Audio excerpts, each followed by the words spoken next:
A very good morning, ladies and gentlemen. Today we are here at Taj Yeshwantpur Curtain Region for India Manufacturing Show 2025. We have with us Mr. Bishnu Prasad Sahu, Business Development, CMTI, Central Manufacturing Technical Institute. Bishnu sir, can you let us know more about you, about your participation, about the show? What are you expecting about from IMS 2025? Yeah, this is Bishnu Prasad Sahu. I'm working for CMTI. CMTI is a Research and Development Institute. It is a Ministry of Heavy Industry and Government of India. Just I'm taking care of the business activities in CMTI for some time now.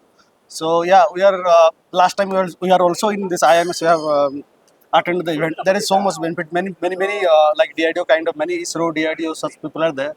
We are also working very closely with our strategic sector in Government of India. So we are looking for so more new creative things now in this time. We'll see this AI and then this Industry 4.0, how these things are going to implement in this lean manufacturing. We are looking for it. Yeah. Thank you, Vishnu Thank sir, you. for being a part of IMS. Ladies and gentlemen, if you want to interact, anybody from CMTI, do visit India Manufacturing Show 2025 from 6 to 8 of November in Bangalore International Exhibition Center. Thank you, Vishnu sir. Thank you. Thank you so sir. much. Thank you.